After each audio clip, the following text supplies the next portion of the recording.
This is Support is Sexy, episode 544, with Michelle Khouri, owner of Creative Powerhouse and host of the Cultured podcast.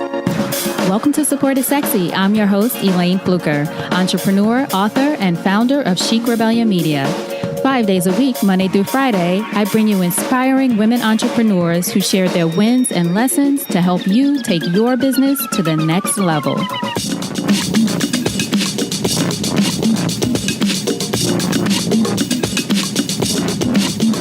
Here we go.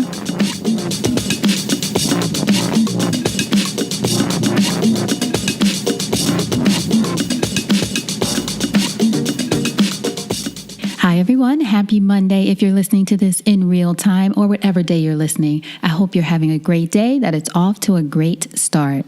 This is a new episode of the Support is Sexy podcast, and I'm happy to have you here because you know it just would not be the same without you. And I am super excited to present our guest to you today. I will tell you, we had a little love fest around podcasting. She is a podcaster also, Michelle Khouri, who is host of the Cultured podcast. But Michelle talks to us in this episode, not even just about podcast hosting, but also what podcasting can do to support you in your business. You know, I talk about that a little bit. I'm a big fan of podcasting, obviously, especially of being a podcast guest, but also starting your own show. And Michelle reveals to us a project that she's working on, creating a podcast studio in Atlanta, Georgia. So you'll hear more about that in this episode. But she also talks about marketing tips for your podcast, great way to grow your platform, great way to develop your audience, and all these insider tips around that and around marketing in general. What I also love about the conversation with Michelle is that she's also very honest about the journey of entrepreneurship, especially when your family, your friends, your close people to you don't necessarily get it. Everybody doesn't get your vision. You know why? Because that vision was given to you and not them. All right, so I know you're going to enjoy this conversation. Without further ado, Michelle Khouri. So Michelle, thank you so much for being here for an episode of Support is Sexy. I'm excited to chat with you. Thank you. This is so exciting. Yay. So our first question for you, when did you first fall in love with entrepreneurship? You know, I think I was born with that that challenging personality type. And I say challenging personality type because, you know, I think like a lot of entrepreneurs, I thought it was what I needed to do was to be in the corporate world. And so it ended up being a huge challenge for me being in the corporate world because just the way that I'm wired, what is as an entrepreneur is somebody who envisions something and then works really hard to make it a reality, not just on my own, but collaborating. And so I think you could see that side of me from a really, really young age. So the first company that I ever started, you know, quote unquote company, was a pet sitting business when I was 13 years old. And I know. And, you know, I just happened to have an in with some very wealthy people around Miami. I grew up in North Miami Beach. And so I started getting all the rich people's pets and business was booming. And, you know, I eventually got bored with it because what 14-year-old wants to constantly have responsibility like that? Mm-hmm. Certainly not this one. And so my mom was like, I'll take the business. So I actually ended up passing it on to my mom and she kept it going for like 10 years. Are you serious? Yeah. Oh my goodness. I thought you were going to say for like the summer while we were out of school. And then I got to play the rest of the summer and mom took over the business. 10 years your mom kept it going. Mm-hmm. Holy cow. So you really launched a business when you were 13. Yeah. I love it. Yeah. And, you know, I never saw it like that until I started really thinking like, I actually introspectively asked myself the same question you just jumped off with. And I was like, wait a minute, that business survived and I had business cards and everything. Of course you did. Of course I did. Of course, I love that. And that's, thank you for saying that because about the question, because it's one of the reasons I like to start with it, because it does help even for me, you know, you sort of reflect like, well, either you think about something that you actually started as you did, or you just think about that moment. Like, when did I really feel like I knew this was the thing for me? And it's different for everybody. Totally. Absolutely. And, like I said, I think I introspectively asked myself that question because I thought there was something wrong with me for so long, because after like a year and a half at each company, I just couldn't take it anymore, and I really tried, and I put my heart and soul into everything, which I think is the mark of a true entrepreneur, is we put our everything into it. And I kept feeling like every time I gave my everything to someone else to hold in a corporate setting, they didn't respect it and they didn't covet it, And so I ended up feeling very leached and tired in those settings. So what kind of companies did you work for? Were were you trying different things, or was this after studying a certain subject, in school and kind of following that path? Both. So I studied PR at the University of Central Florida, and I got a double major in literature and public relations. And then I got a minor in German very randomly. I'm Latina, and so I'm a first generation. So you're like, I'm going to study German. Yeah, I am. Yeah, I was like, so obviously German. But literature has always been a first love of mine. And so I never wanted to let go of that. Public relations was sort of my way of trying to make money off of my passion, because, we're told so many things when we're young, like you can't make money as an artist or an actor or a writer or whatever, which is now I know totally false. Mm-hmm. But I studied PR, and I'm really thankful for that. So I had one focus, which was basically integrated communications and marketing. But I ended up practicing across a vast swath of industries. So I started an agency at Elayne, or actually technically I started at a law firm doing marketing for them, then went into agency, then into utilities. And then I started my own consultancy that was PR. Then I went to work at a convention and visitors bureau here in Atlanta, where I live now, doing PR. And then I was a magazine editor. So it was all communications, but extremely wildly diverse industries and experiences. So when you got to the point in your different positions where, like you said, after a year or so, you just felt like, no, this isn't it. Did you feel like, no, this isn't it? I know I'm supposed to be an entrepreneur. Or did you think at the time it was the job, or like you said, blaming yourself, or other reasons? And I ask that because a lot of us are in positions where even if we love what we do, it might still feel like, I don't know, this isn't it. So what was the moment like for you when you finally said, well, first, before you finally said, I'm going to be an entrepreneur full time, what were those times when you decided to move on like? I think that's such an important question to ask, Elayne, because I think a lot of us think that entrepreneurs, like once we see them coasting into success or like building on success, it's so easy to be like, I mean, from the beginning, they had this idea and it was like obvious and it was clean. And the more I talk to people about, especially women, and the specific challenges that we face as entrepreneurs, it's like 85% of the time, it's never clean like that. And it's never clear. And that's where the courage comes in. So when I took my first leap, I had the comfort. I was 23 or 24, and I had the comfort of a safety net in my partner. So I used to be married. And so I had him just sort of watch my back financially. So it was a much easier leap to take, although there was a lot of conversation and it wasn't haphazard in any way. But the second time I took that leap, I was single by then, and I had no safety net. I didn't even have savings. And that was almost 2 years ago. And it was when I left the magazine, and it took a year and a half of my girlfriends telling me, like, you can do this. If anyone can do this, it's you, until I finally believed it. But for a year and a half, I was like, y'all are crazy. You're crazy. You're crazy. During that year and a half, were you looking for, what's going to be the next job, and like you kind of avoiding the entrepreneurial route? Yes. Yes, for sure. And, I know I'm a hustler and I know I can do it, but it's really, really hard to take that leap. And the final catalyst for me, which was, I think, the original question, was really when I woke up in the middle of the night with an anxiety attack. And I'd never experienced that, where it was almost like my subconscious mind was panicking and just like pushed me out of sleep into this anxiety attack. And I was like, nothing should do this to me. My life isn't here to be lived from one anxiety attack to the next. That's not what I'm here for. And this is a marker that I'm not living the life that my soul intended. And so I am going to find a way out of this. And I stayed up at 3:00 in the morning.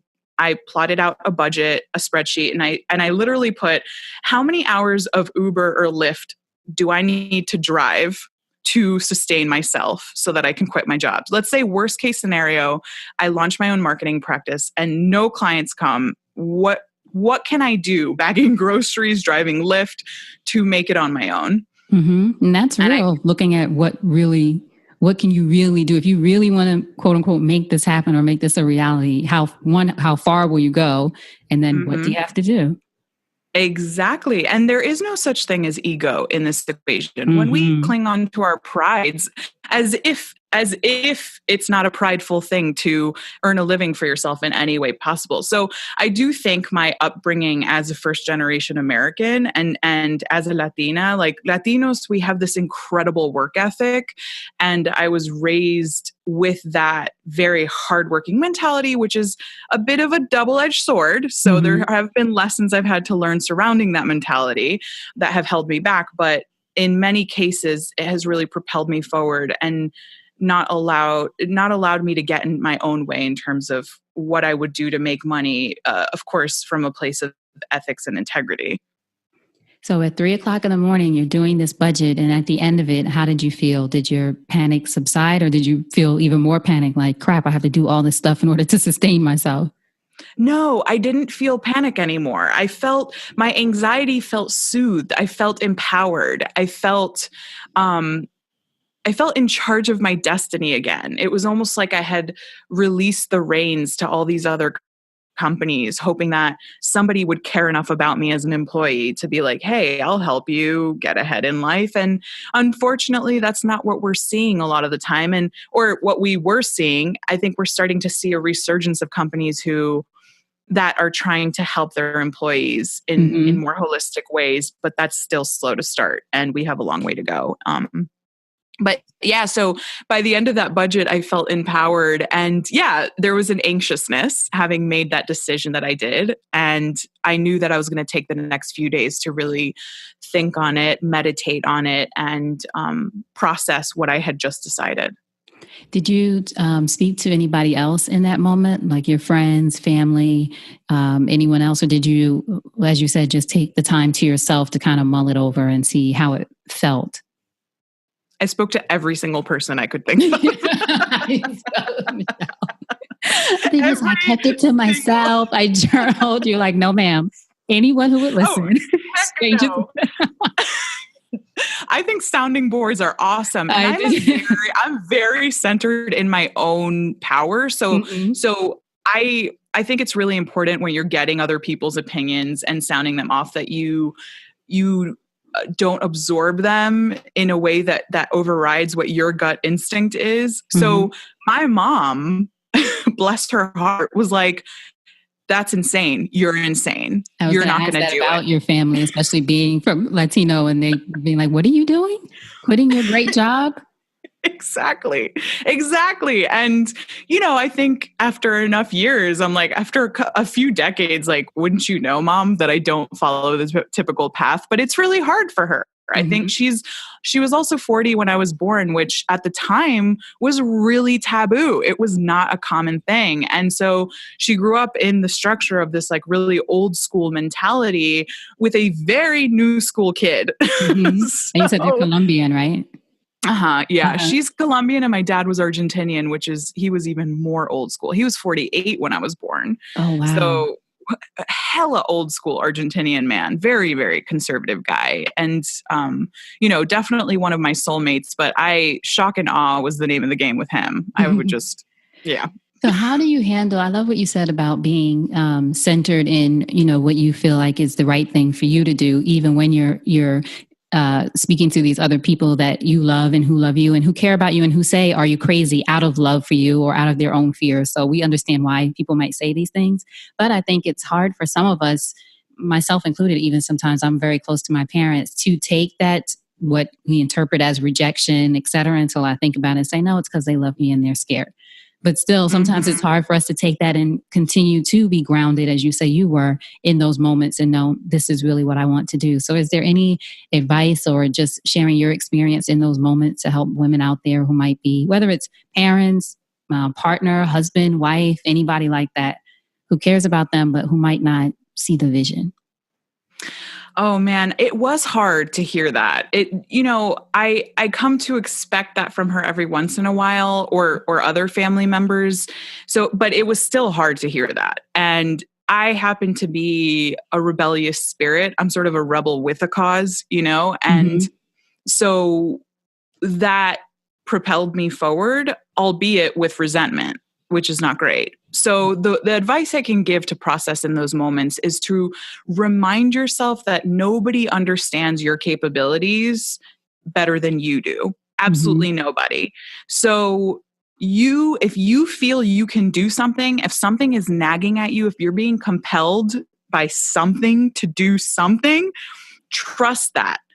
Follow that. That's your intuition. And as women, that's how we can rule the world, is by listening to our intuitions. We have incredibly strong voices within us that are guiding us. So just listen to yourself above everybody else.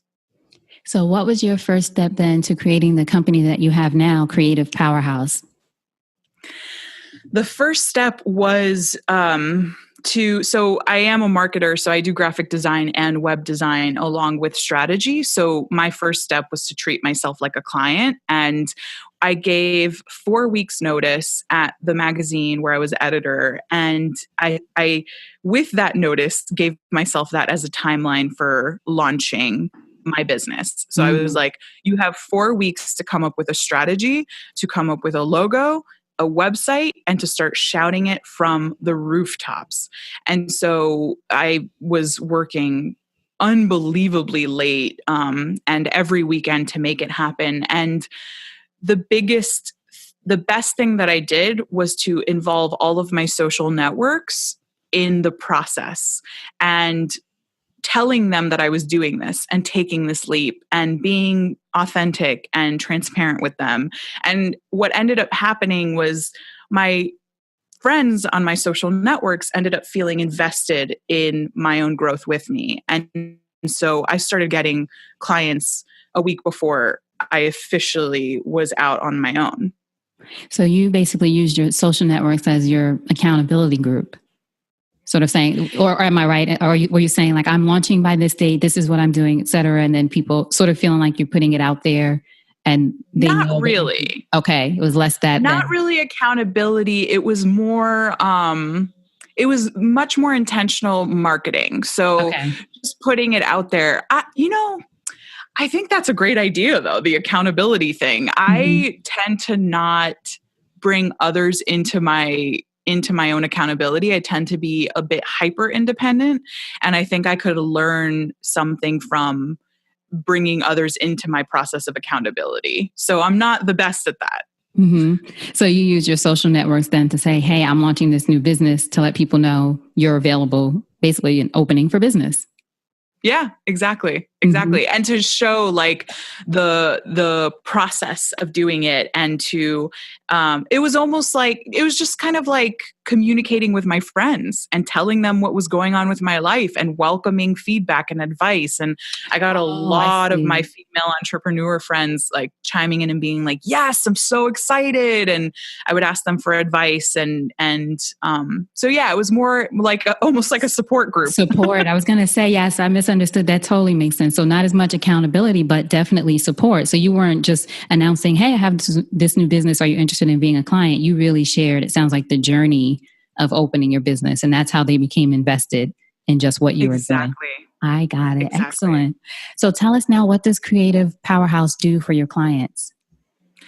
So we are a group of creatives for creatives. And it's really about anyone who has this nagging passion to turn a vision into a reality we want to work with. And that is because we are insatiable creatives. And so we understand what it's like to have a vision and to not know where to start to then communicate that vision and to put a strategy around that vision. sometimes as a creative, and I operate off of two sides of my brain. So I'm very much like a creative, but also very analytical, methodical mind. So I'm a very rare hybrid of these two types, if you will. I'm type A and type B.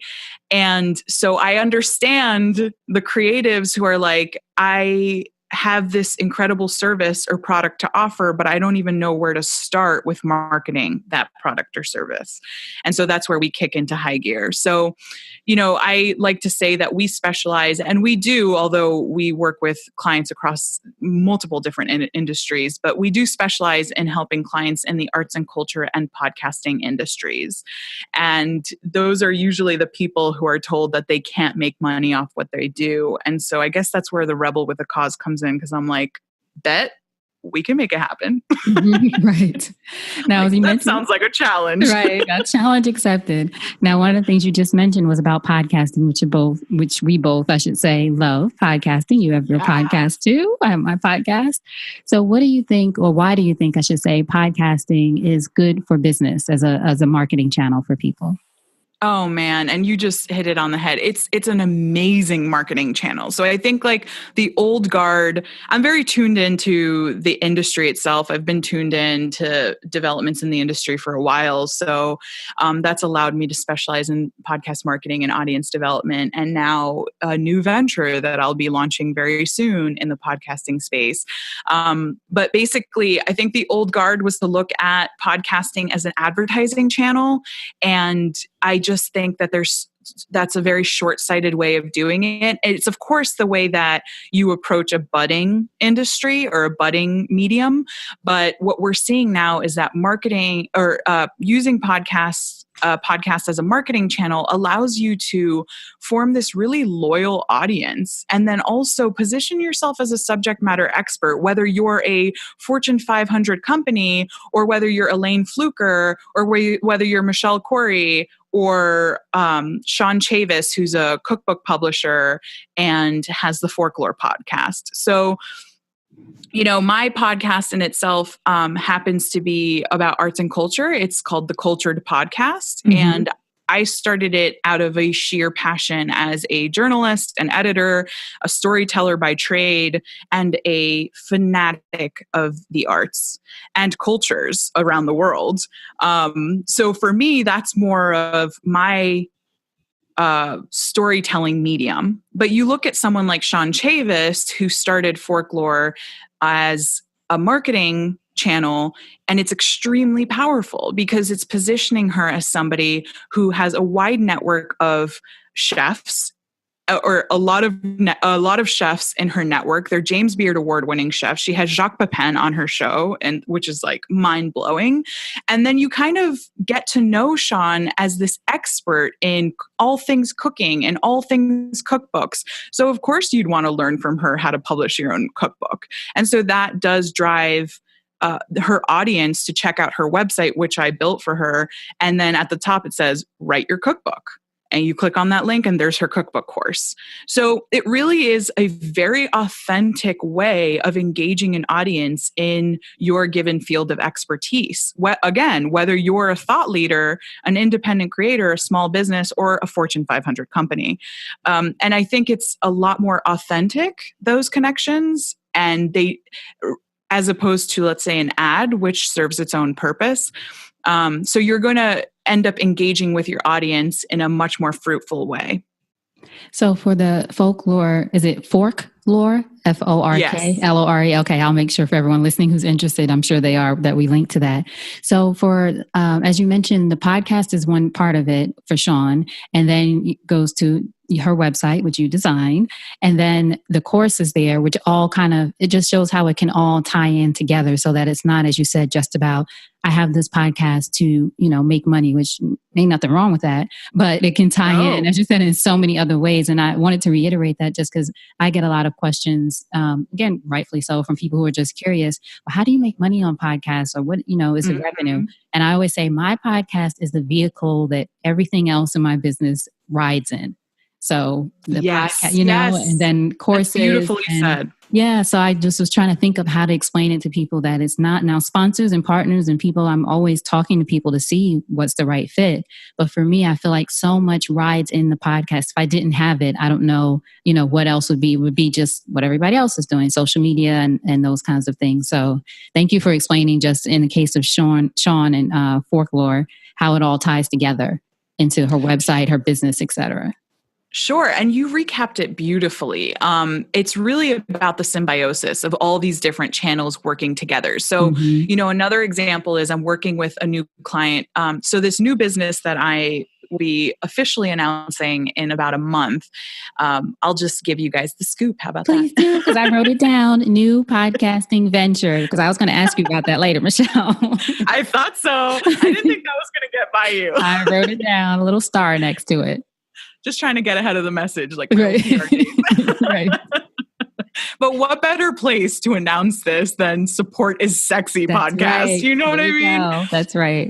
So my new business is a full service podcast production company, and it is the first in the nation. Well, it will be the first in the nation that incorporates quite a few aspects. So no matter what side of podcasting you want to be on, whether you want to learn how to produce your own, whether you want to host a live podcast event here in Atlanta, whether you need someone to do the full service production, or whether you want to gather with a community, again, in person here in Atlanta, we're going to be able to offer all of that in a brick and mortar setting.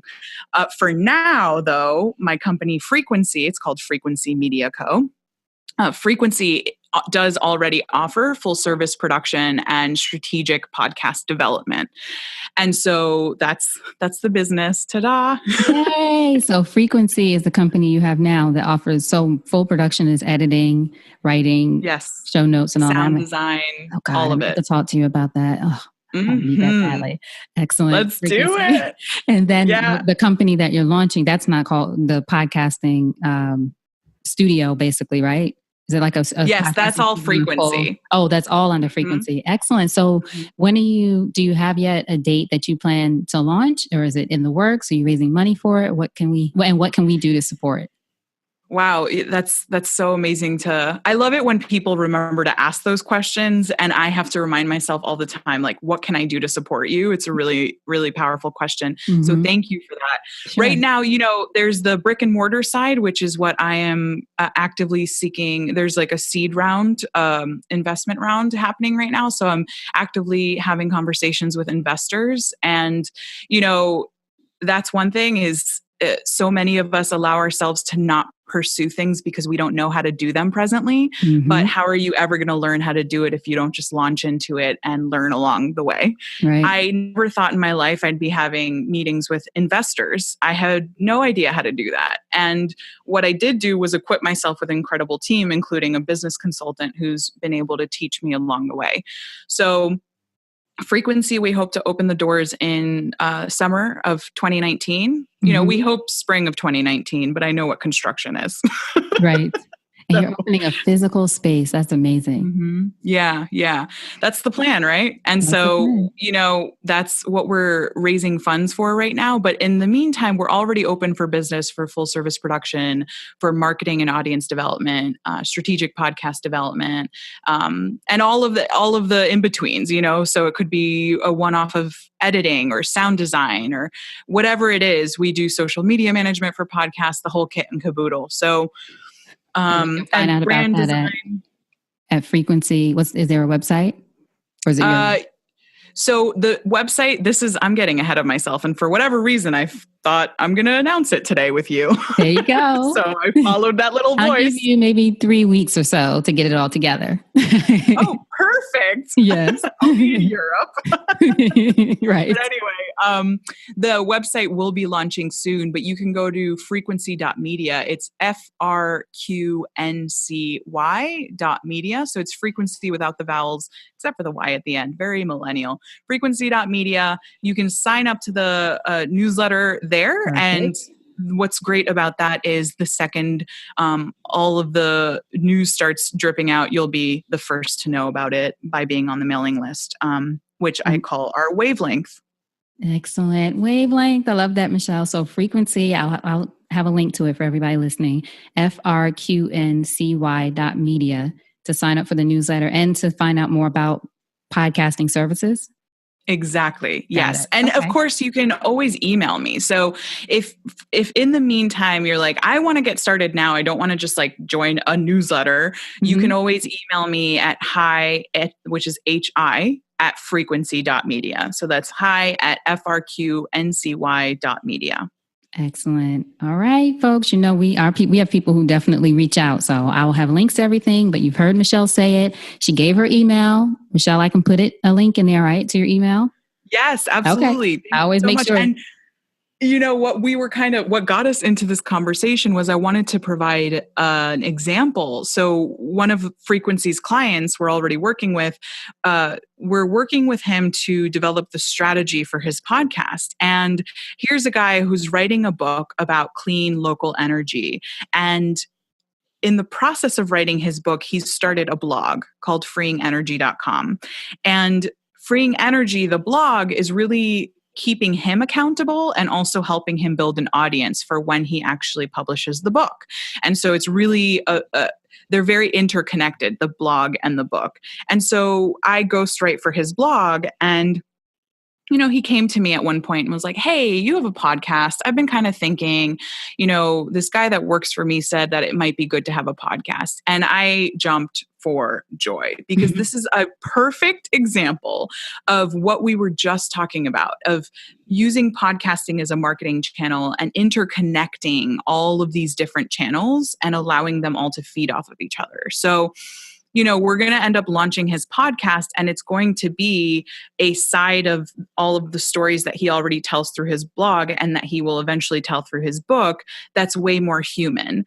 And because podcasts lend themselves for that side of the story. So now you have a blog that points you to the book and the podcast, a podcast that points you to the blog and the book, and a book that points you to the blog and the podcast.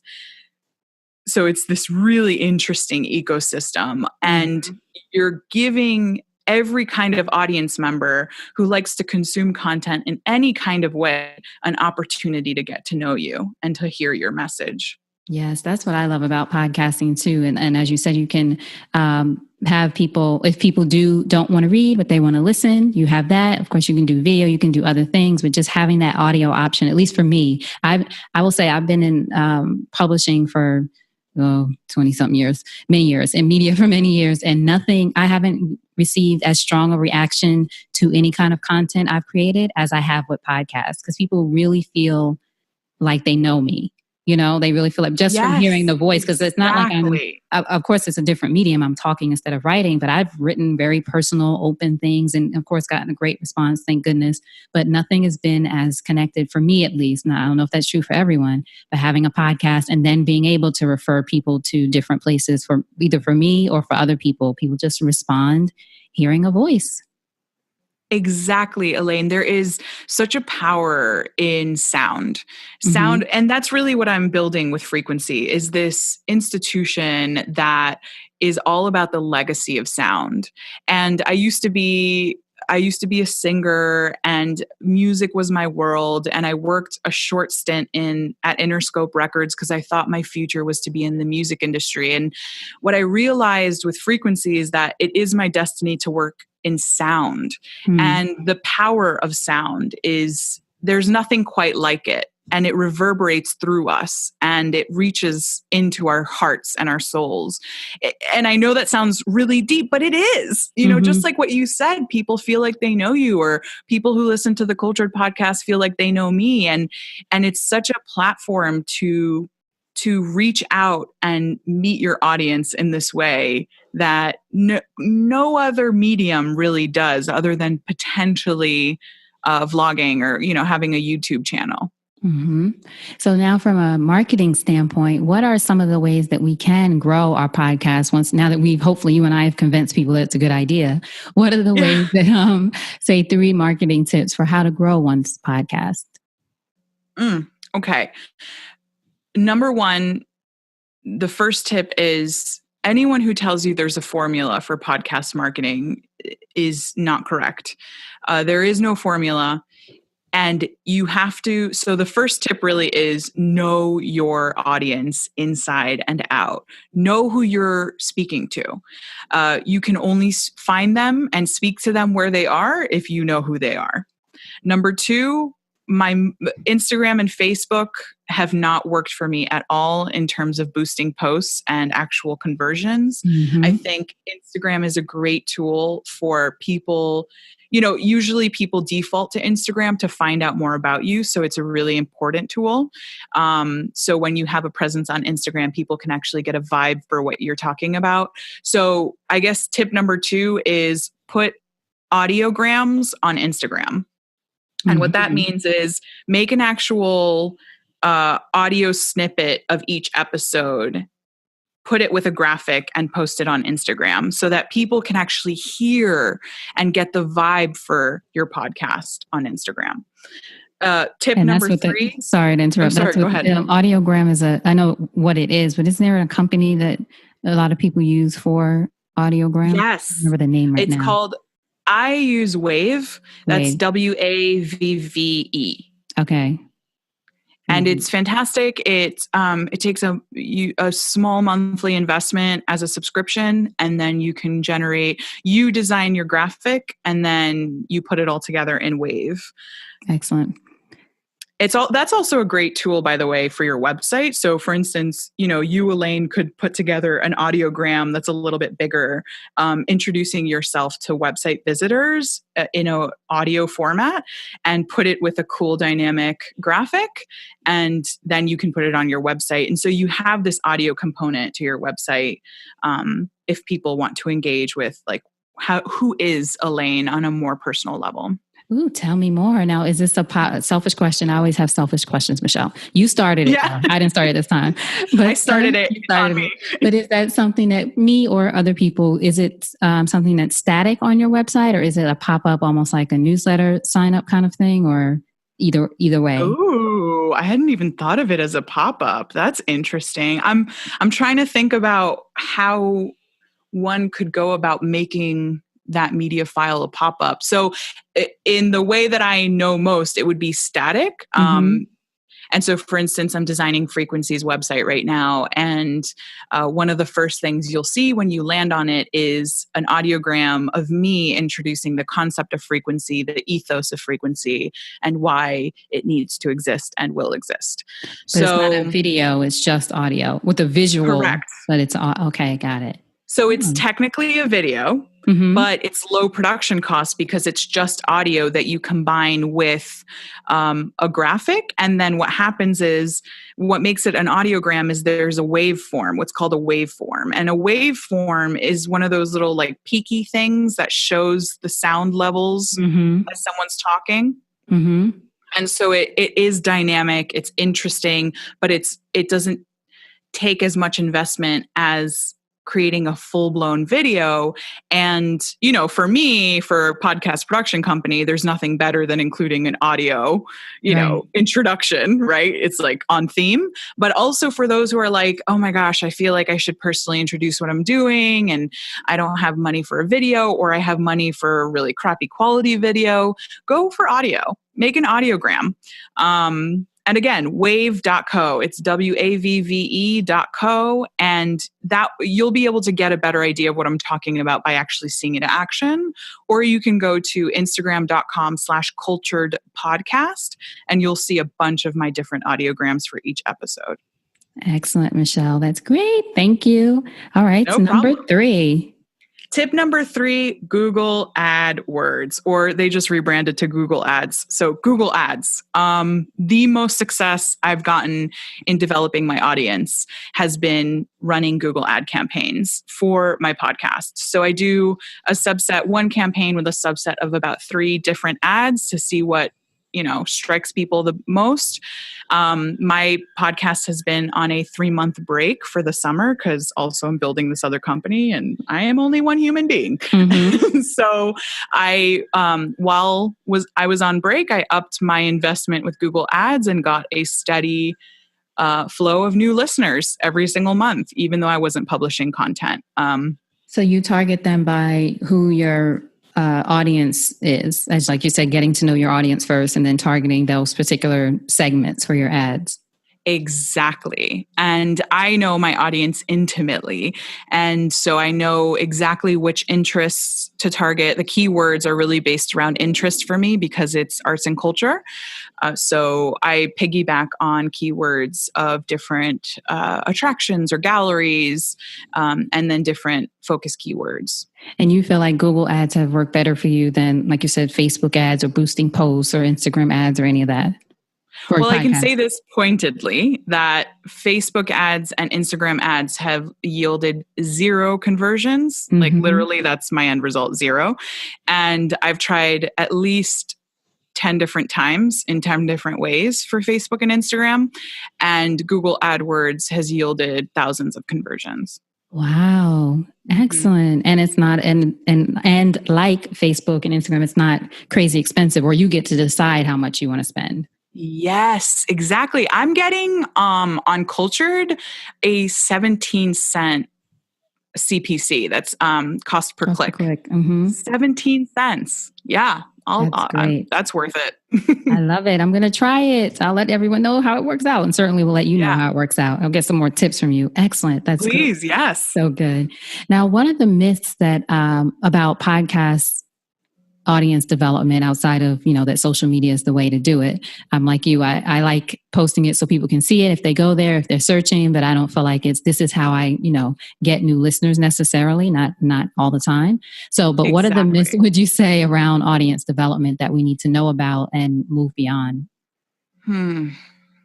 There's so many, Elayne. I think social media is number one. I think people are very quick to dismiss the need for a podcast website. And I actually think it's really important. It depends on your goals, right? But if you are using it as a marketing channel, a podcast website, or a podcast page on your website, such as you have, don't you? Mm-hmm. You have a link that links to that page. Right. So that's really important. You need an HQ. You need somewhere to bring your podcast audience that is intuitive for them. So go to culturedpodcast.com to find out more. And then from there, if I were using my podcast as a marketing channel, you would immediately find a link to Creative Powerhouse, right? And so you don't want to be like, now that you've listened to the Cultured Podcast, go to Creative Powerhouse, because people are like, no, I'm listening to the Cultured Podcast. Mm-hmm. So it's important to engage your community in a way that's organic and that respects them and their time, because if they don't want to learn more about you and your business side, they don't have to. The whole point is you're nurturing a relationship. So I would say that's another myth, is that it's not important to have a podcast website. Again, case by case basis, really depends on your goals. But most people who want it as a marketing channel, you're going to want an online headquarters for your podcast. And I think, like you said, thank you for mentioning with me, I don't have a separate, or at least not yet, a separate website for the podcast or Support is Sexy overall, but I have the URL, supportisexy.com. Mm-hmm. And for everyone listening, you can have the website for your podcast and redirect it to the podcast page on your website, which is what I do. And as you said, it takes people directly there. So that's a great idea, a great tip for people to think about, like, oh, I have to have this other site designed. No, you can have a page on the website that, if you have one that already exists, that makes sense, that tells more about you, so people can skip around and find out about you, your business and all that, but at least they can go, as you said, directly to that page. Exactly. If you go to michellekhoury.com, there at the top, it says podcast as one of the menu items. So you click on that and it takes you to Cultured Podcast. Again, the way that I run those different entities is different. It's that's sort of my online magazine, if you will. That's my storytelling medium. So let's see, another myth.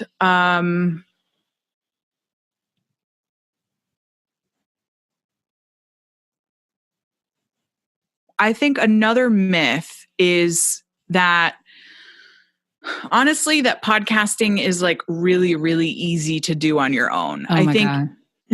Don't you think? Yes, that is a myth for anyone who's thinking that. And it's easy to do anything on your own if you're not shooting for quality, right? And so it's like, Sure, you can actually pick up your phone and start recording anything you want and putting it out to the world. But there's a few reasons why that's a myth. Number one, there's actually a very technical side to podcasting. It's mostly on the front end launch side. So when you're actually going to launch a podcast, there's a lot of technicalities to work through. And once you know that information, it's a breeze and you can work through it. But there's a lot to consume. And if you are not a technologically minded person, it's going to feel overwhelming. So I always like to tell people that so that they can expect that, do extra research on it, consume it, not feel horrible for feeling overwhelmed by the information, but rather give themselves extra space to digest it and learn it. Mm-hmm.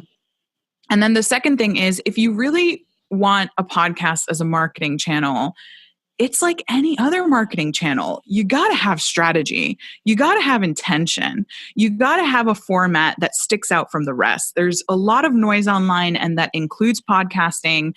And there are a lot of bad podcasts out there, which, guys, is an awesome opportunity. Mm-hmm. But that also means you got to do your research. And this is what we do for clients on the strategic side. When I talk about strategic podcast development, I'm talking about us doing a full-blown SWOT analysis and combing through iTunes and other distribution points to find all of the podcasts in that niche, my client's niche, that exist, what their formats are like, what their following seems to be like, because there aren't public numbers around listenership. And then we synthesize that and identify a gap that my client could fit into. And once you have a gap that you fit into, there's a need you're filling, and you're far more likely to be successful.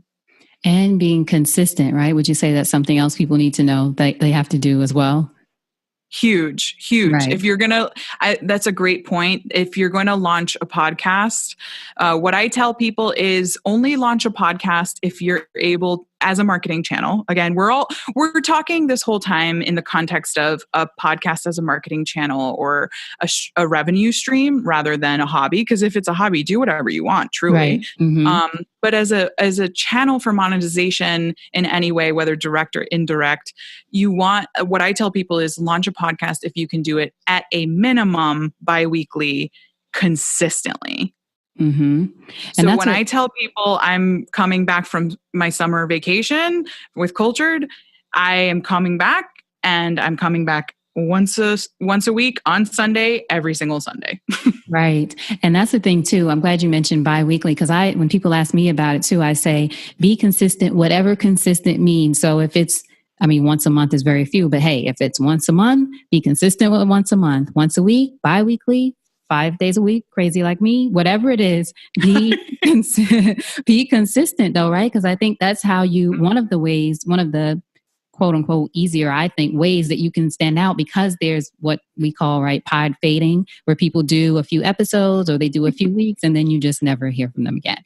You love the show, You've fallen in love, they've taken off for you don't know how long, and you don't even know when they come back. So being consistent, even in all things, but certainly in podcasting, I think puts you ahead, which doesn't mean you have to do, 10 shows a day or even, 5 a week, but consistent. Exactly. And, I will say the caveat here is, and why I say bi-weekly at a minimum is, if you really are looking to build a steadily growing audience, mm-hmm. Bi-weekly to me is a minimum. Mm-hmm. Because once a month, it's not enough for people to start looking out for it. Right. Our attention spans are like 45 seconds. Maybe that's probably let alone generous. 1 month. I don't know. Someone asked me like, oh, what day of the week did you do this last week? And I was like, I have no recollection of last week. Zero recollection. Was I alive last week? I don't know. Right. So, exactly. Once a month, at least for someone like me, is just, I'm like, oh yeah, I forgot this podcast existed, rather than even bi-weekly shows. I get really antsy when I really love a show that's bi-weekly, because I'm like, oh my God, we're almost there. Okay. Right. Launching Friday, and you want your audience to feel like that. Mm-hmm. One other thing to mention about, as you all see, we love podcasts, but there's a lot of podcast tips here, but it's great just to think about from a marketing perspective overall. But one other thing that I've been that I love seeing lately is people who, like yourself, and maybe you knew this from the beginning, are sort of breaking their podcast into seasons. So for me, the first year I did support it, this is only year 2 for me. The first year I did support it Sexy, I didn't, stop in between or take any kind of real break or anything. And then, one of my friends was like, isn't the whole point that you're supposed to be able to, control this and do this when you want and whatever. So eventually I ended up doing what I call rewinds. So people usually do it at the end of the year. And I usually take now a week in August or something to do, episodes from the year, so on and so forth. But what I like now is hearing people say, oh, between here and here is whatever this season is, then there's a break. And then they come back, with their next season or just finding different ways to, as we said, still be consistent, but to kind of not burn out by doing, as I did that first year, just nonstop content. Because after a while, one, it's hard for people to keep up. But then also after a while, you just feel exhausted as a host. So for everyone, totally. Do you agree? Totally. Yeah. Just as an idea of figuring out ways to have breaks that make sense. What I had to think about, honestly, Michelle, I'll be honest, Oprah took off on the summer. She took off in summers. So I can take a couple of weeks. If Oprah could take off in the summers and be who she is, I can get a week. Bless you, Elayne. I hadn't even thought of it. So I literally, like, yes! Everyone knows I'm channeling Oprah. So anyway, that was a thing. I love it. Also, I have to point something out. Mm-hmm. You said, and I quote, I'm only on year 2. And as a lot of us know, year 2 is ancient for podcasting. So congratulations. Most people peter off. I think the latest statistic I heard is most people peter off after episode 7. So honey, you're a hero. I can't fathom. After episode 42, I was like, I need a freaking break. And so I took off my 3 months, but I've got like the next 5 episodes, as I was telling you, I'm like editing one right now. And so, year 2 is a huge milestone. So congratulations. Bless you. Thank you. Now, what would you say has been the biggest challenge in your business, either the business that you currently have with Creative Powerhouse or in Frqncy as you're building sort of this new business now? What's been the greatest challenge and how are you overcoming it?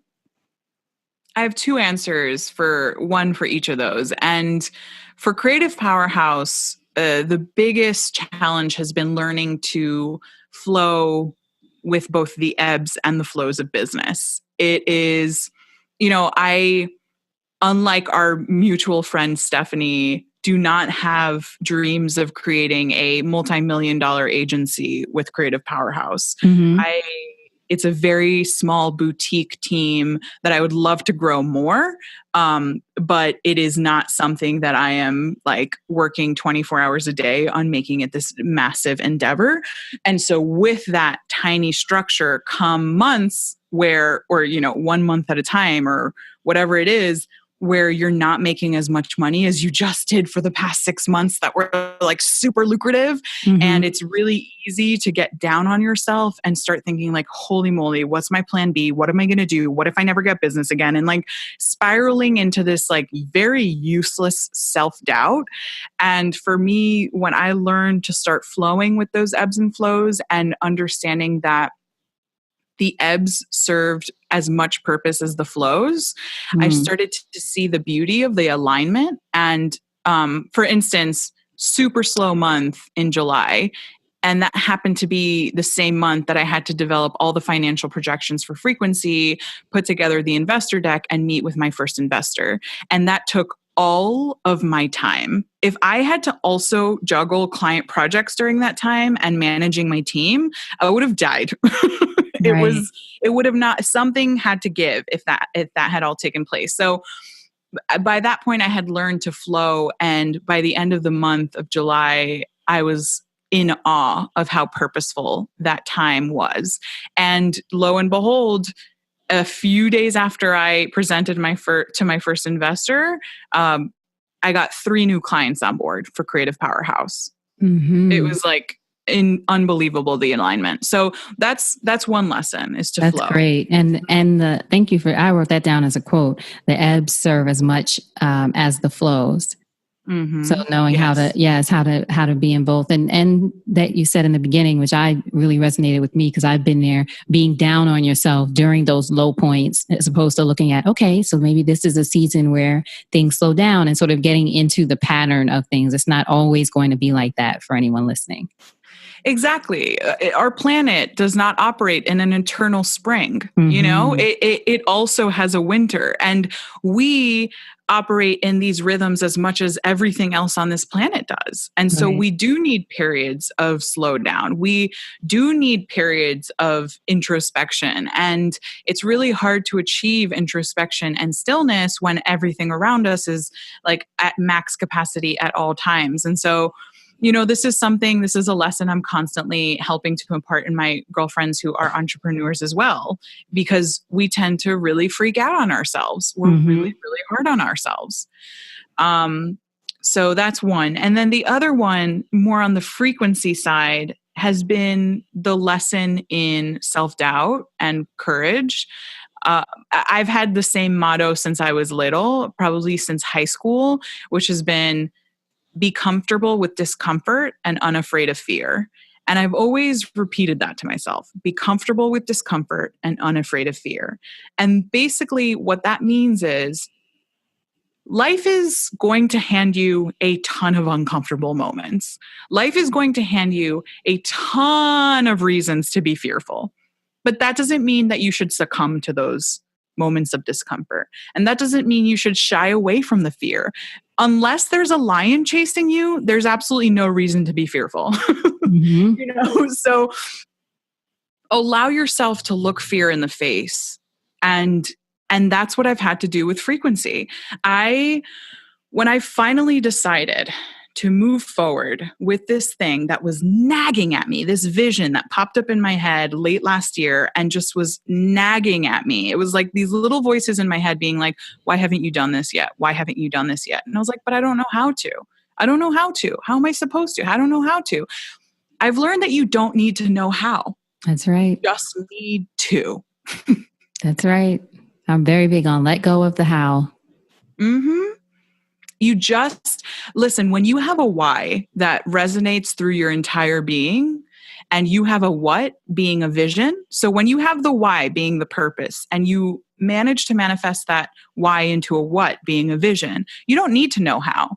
The how happens as you move forward. It's like a baby doesn't look at a runner, a marathon runner, and go, how am I going to get there? It just eventually takes a step. Right. Super and they don't cliche, worry about what people think. Babies don't worry about what people think when they fall down either. We get all that later. Exactly. Don't fall down like, I'm never trying that walking thing again. Yeah. Exactly. I mean, look at how we celebrate a baby when they learn how to turn over, you know, and we're like, holy moly. We don't look at a baby and go like, duh, you're supposed to know how to do that. You know? Exactly. And that's the thing. Celebrate your little victories. Like when I finished my investor deck, I did a little party, you know, like not a real party, but I have parties by myself all the time. Just like danced around in my room. I celebrate all of my little victories, all of them. Excellent.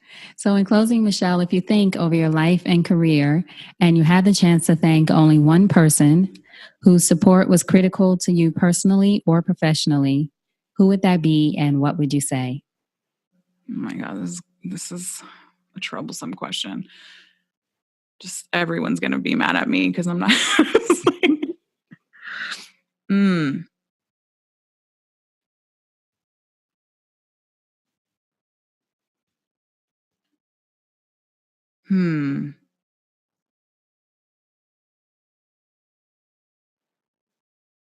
I'm going to think, this is going to sound really wrong, but I think all of us need to do this more. I'm going to thank myself.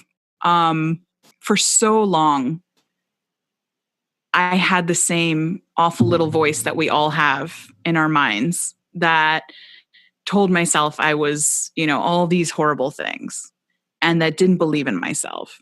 And I was pretty incessantly bullied growing up.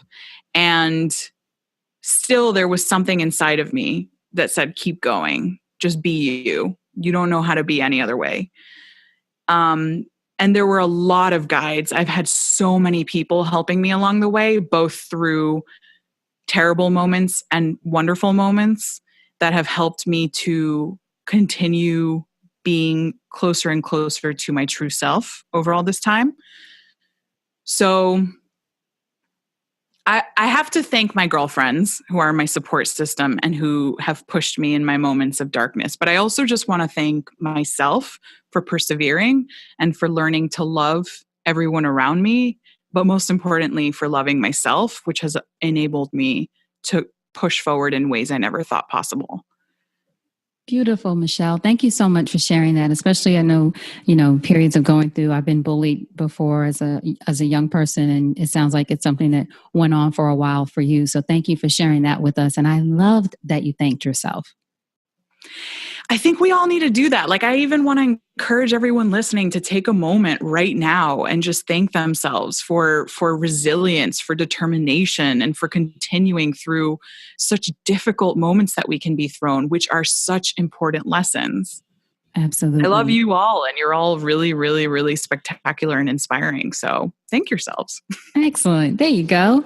Now, what are the ways that we can support you? I know we mentioned some earlier with Frqncy. Of course, I'll have links to everything, but tell us how we can support you, your website again, social media, all that good stuff. Yeah, so you can find me at michellekhoury.com, which is MICHELLEKHOURI. And I'm also at Michelle Khouri on Twitter and Instagram. You can find me at culturedpodcast.com, and you can subscribe to Cultured anywhere podcasts are found. And, Androids now have a Google Podcasts app. So bing, bing, bing, you can find me there too, as much as Apple Podcasts. Cultured Podcast is also on Facebook, Twitter, and Instagram under that handle, except for Twitter, it's under Cultured Pod. And then you can reach out to me if you want to learn more about what Frqncy can do to help you turn your vision into a reality when it comes to a podcast. And that's hi@frqncy.media. And you can also email me about marketing, branding, web design, strategy, content development, anything under the sun when it comes to spreading your message. And I'm at hi@michellekhoury.com. Michelle, excellent. Thank you so much. This was so much fun just to geek out about podcasts, but then getting from you such great insight about marketing, and I learned so much. So I really appreciate you sharing your expertise with us. Thank you for this platform and for making support so sexy. I love it. This is awesome. Now, before you go, what's a parting piece of advice from you to our listeners about anything? The best thing you can do for this world, whether you think it's fractured or not, is to learn to love yourself, because through self-love, you can be naturally kind to everybody around you. That's it. All right. I hope you enjoyed that conversation with Michelle. To find out more about her and what she's up to get in touch with her, you heard her mention that she'd love for you to reach out. Make sure you go to supportissexy.com. Go to that search icon at the top and just type in Michelle, MICHELLE. Her show notes page will pop up with links, resources, all the ways to get in touch with her. Supportissexy.com and just search Michelle. Thank you so much for being here. I appreciate you. I appreciate you being here, and I appreciate the follow-up. When you all reach out to guests who were on the show, or you attend their events, or you buy their books, or you check out their products, or whatever you do to engage with them after hearing from them, it means the world to me, and it means a lot to the women who take the time to appear on the show and to share their experiences, and for them to know that, hey, this is worth it for me to go on the show, tell this wonderful audience, all of you who I love so much, all about what I'm doing, and to see if people are interested. So it's great for me because I'm so glad that at least it makes me feel like the people I'm bringing on, the women that I'm bringing on and introducing to you are valuable to you, are providing value, I should say, to you. Of course, they're valuable, but are providing value to you. So all that to say, I appreciate it when you're interested. If someone's intriguing, everyone's not going to be for you or your thing. But if you either try their services or at least you try their suggestions, even if it has nothing to do with them, a lot of the women I'm asking more and more to suggest resources and things that they use. So check it out. If you think about it or if it sounds good to you, check it out, try it out. It might be the one little thing that takes your business to the next level. All right. So thank you again for being here and for being engaged with me and with the women on the show. I appreciate you. And until we chat again, always remember, support is sexy, and having it all doesn't mean doing it all alone. And I'll talk to you soon. Take care.